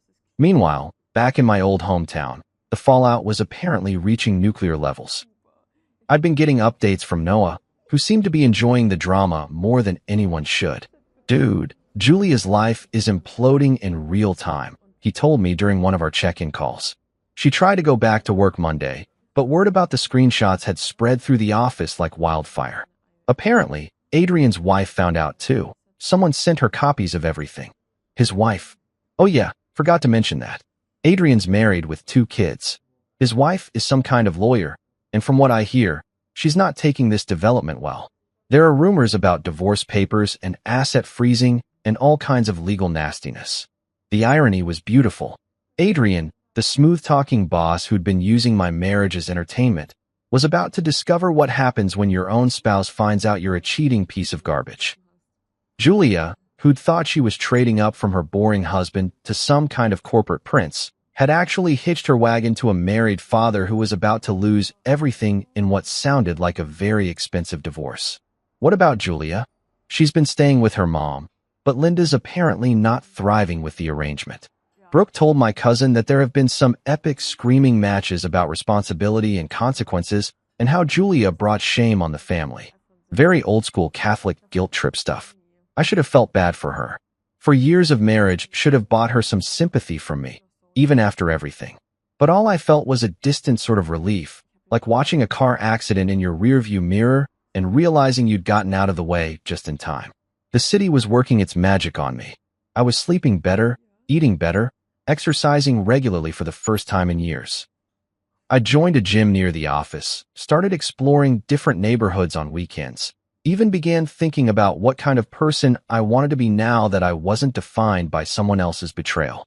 3 weeks in, Harold flew up from the home office to check on my progress. "You look different," he said as we sat in his hotel bar, sharing what he called a celebration drink for my successful transition. "Different how?" "Lighter. Like you're not carrying around someone else's problems anymore." "That's probably because I'm not." "Good. I was worried about you for a while there. Watching someone with your potential sabotage himself over a relationship that wasn't working was painful." "It wasn't that it wasn't working," I corrected him. "It was that only one of us was actually in the relationship. Hard to make something work when you're the only one trying." Harold raised his glass. "To new beginnings and better choices." "I'll drink to that." For the first time in months, I meant it. 2 months into my New York renaissance, I was having the kind of Tuesday that made me question why I'd ever lived anywhere else. Closed a major deal with a client in Tribeca, grabbed lunch at a place where celebrities casually ate salads next to normal humans, and was walking back to the office feeling like I'd finally figured out this whole successful adult thing when I spotted her. Julia, standing outside my office building like some kind of ghost from my past. Except ghosts usually have the decency to stay dead instead of showing up uninvited in your new life. She looked rough. That was the kindest way to put it. The polished, magazine cover version of Julia who used to spend 2 hours getting ready for her work meetings had been replaced by someone who looked like she'd been sleeping in her car and using gas station bathrooms for primping. Her hair was unwashed, her clothes were wrinkled, and she had that desperate energy that people get when their carefully constructed world collapses and they're scrambling to find someone to blame. "Marcus, we need to talk." "No, hello." "No, how are you?" No acknowledgement that showing up at someone's workplace unannounced after they've moved across the country to get away from you might be considered slightly psychotic behavior. Just straight to the demands, because apparently 4 years of marriage hadn't taught her anything about basic human courtesy. "Julia, what the hell are you doing here?" "I flew up this morning. We need to talk about us, about our marriage, about what we're throwing away." "Us? Our marriage? What we're throwing away?" The audacity was almost impressive. She was talking like this was some mutual decision we'd made together, instead of the natural consequence of her spending 3 months screwing her boss while turning my personal life into office entertainment. "There is no us, Julia. There is no our marriage. You made sure of that when you decided Adrian was more interesting than your husband." She looked around nervously, probably realizing that having this conversation on a busy Manhattan sidewalk wasn't her smartest move. Can we go somewhere private?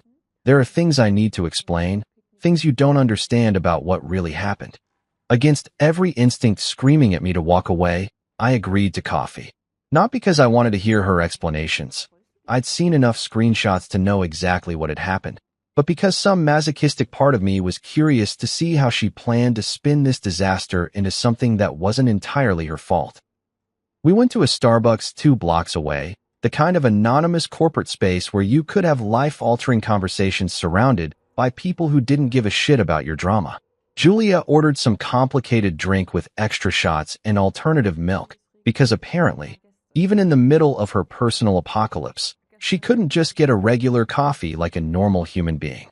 Marcus, I made a mistake. A huge mistake. But it wasn't what you think it was. Really?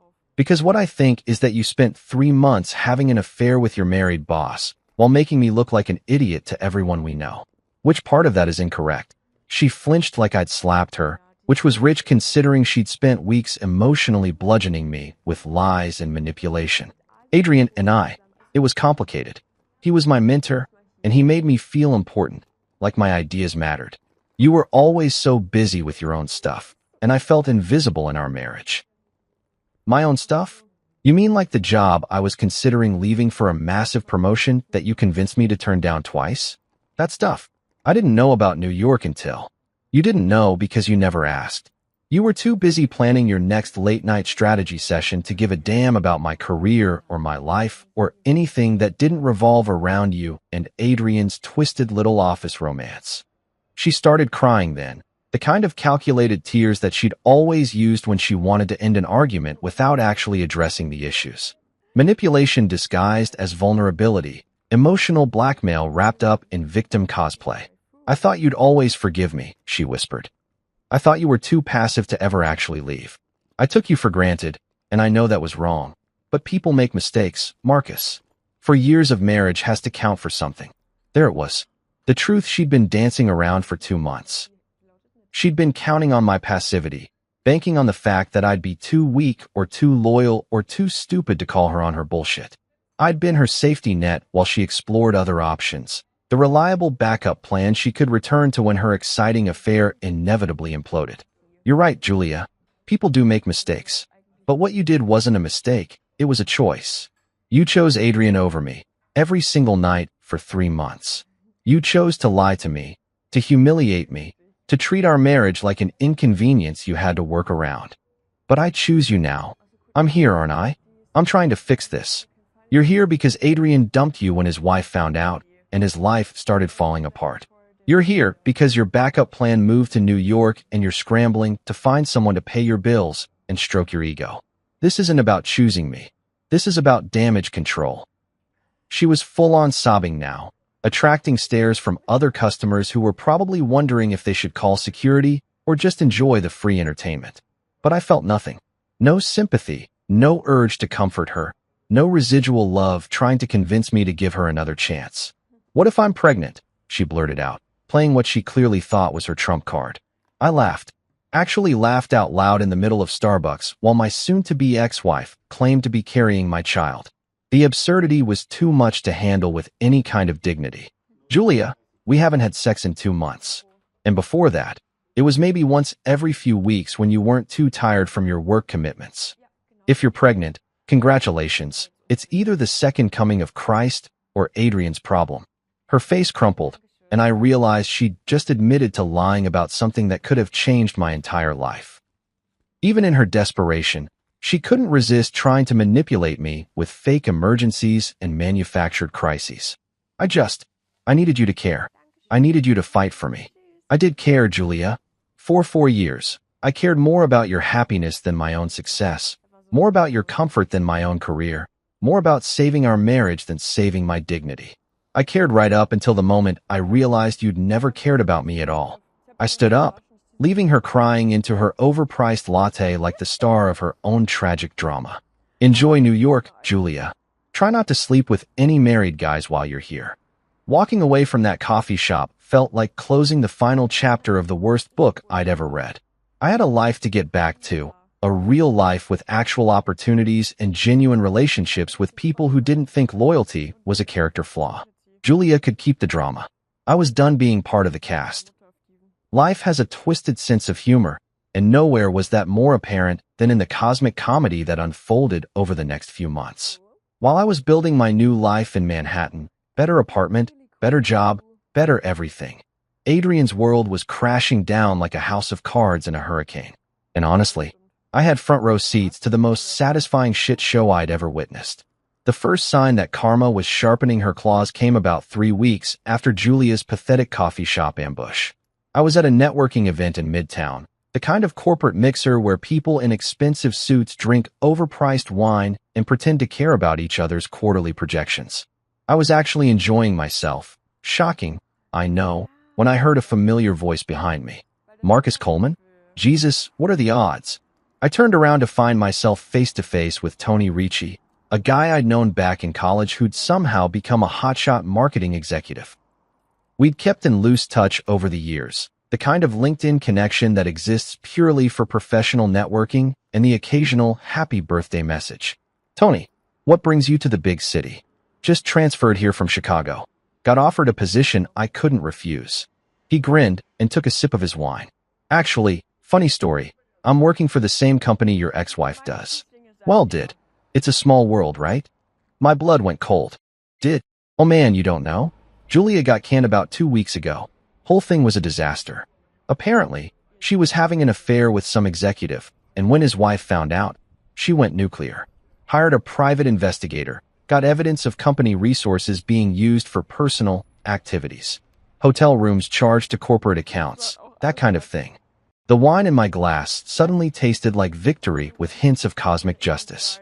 The guy, Adrian something, got transferred here to New York, but his reputation followed him like a bad smell. Word travels fast in this industry, and apparently, everyone knows he's the boss who sleeps with his employees. Not exactly the kind of guy you want leading your team, you know? I nearly choked on my drink. Adrian's here? In New York? Yeah, started about a month ago. Poor bastard thought a change of scenery would help, but turns out you can't outrun your own stupidity. His wife cleaned him out in the divorce, took the house, the kids, half his 401k, and enough alimony to fund a small country. Guy went from corner office to studio apartment real quick. The universe was apparently running a special on poetic justice, and Adrian was getting the full package deal. Over the next few weeks, I started hearing Adrian's name pop up in the most delightful contexts. New York's marketing scene was smaller then. People realized, and Adrian's reputation had preceded him like a warning label on toxic waste. At industry mixers, people would literally turn away when he approached. At business lunches, conversations would die when he walked by. The man had become a professional pariah, and he'd earned every bit of it. The best part? He was working for a mid-tier agency now, nothing like the prestigious firm he'd left behind. His new position was basically a lateral move disguised as a demotion, and from what I heard through the grapevine, his new colleagues treated him like he had a contagious disease. Nobody wanted to be associated with the guy who destroyed his marriage and career for some employee's wife. Melissa, Adrian's ex-wife, had gone full scorched earth during their divorce proceedings. She'd not only taken him to the cleaners financially, but had also made sure everyone in their social circle knew exactly why their marriage had ended. Screenshots of his group chat messages had somehow found their way to school parent groups, country club committees, and professional associations. The man couldn't grab coffee without running into someone who knew he was a cheating douchebag. But the real cherry on top of this karma sundae came at a charity auction in Soho about 4 months after my coffee encounter with Julia. I was there representing my company, bidding on some art for the office and generally enjoying the kind of high-end networking event that came with my new position. The crowd was the usual mix of corporate executives, tech entrepreneurs, and people who had more money than sense. I was examining a sculpture that probably cost more than my old annual salary when I felt someone approach from behind. I turned around, and there he was, Adrian Martinez, looking like someone had put him through a blender set to life lessons. Gone was the polished executive who'd once bragged about hotel receipts in group chats. This version of Adrian looked tired, desperate, and about 10 years older than his actual age. His suit was nice, but not expensive. His confidence was nowhere to be found, and he had that defeated posture that comes with being professionally and personally destroyed. "Marcus," he said, and I could hear the forced casualness in his voice. "I didn't expect to see you here. Adrian, how's New York treating you?" His smile was about as convincing as a $3 bill. "Can't complain. New city, new opportunities, you know how it is." "Oh, I know exactly how it is. Fresh starts are amazing when you actually deserve them." He flinched, and I realized he knew that I knew everything. The screenshots, the group chats, the hotel receipts, the whole sordid mess that had turned his life into a cautionary tale about workplace affairs. "Look, Marcus, about what happened back home." "What about it?" "I think there were some misunderstandings, some things that got blown out of proportion.